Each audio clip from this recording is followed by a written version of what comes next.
David Licauco nagulat nang hindi pala siya ang gusto ng taong ito, sino siya ating kilalanin.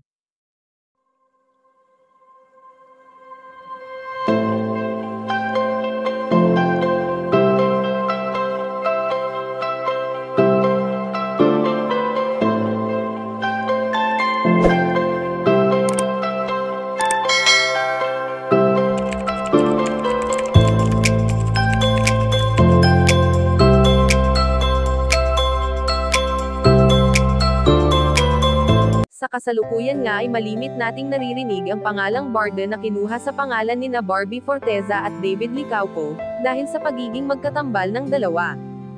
Hindi man madalas na nagkakasama ang dalawa ngayon dahil sa may kanya-kanya silang projects na ginagawa, ngunit nakakasiguro naman ang mga netizens na magsasama pa rin sina David Licauco at Barbie Forteza.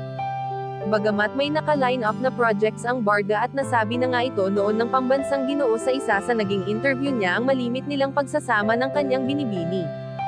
Sa kilig moments ng dalawa ay marami ang nakakapagsabi na on-cam lamang ito, ngunit marami rin ang nakakapagpatunay na kahit sa likod ng kamera ay talagang sweet ang dalawa sa isa't isa. Hindi naman lingid sa ating kaalaman na parehong may kilig na nararamdaman sina David Licauco at Barbie Forteza sa tuwing sila ay nagkakasama, lalo na nga sa tuwing nagtatama ang kanilang mga mata. Subalit sa ngayon nga ay ayon sa aming impormasyon na nakalap na ikinagulat ni Ginoo ang naging sagot sa kanya ng batang ito sa tanong niya kung sino ang paborito nitong artista. Agad sinabi ni David Licauco kay Argus na, "Akala ko ako." Sa ganitong senaryo nga ay animoy nasaktan ang binata nang hindi siya ang naging gusto ni Argus at agad niya na lamang itong tinawagan. Kayo mga kachika, anong masasabi nyo dito? Please leave the comment and don't forget to subscribe.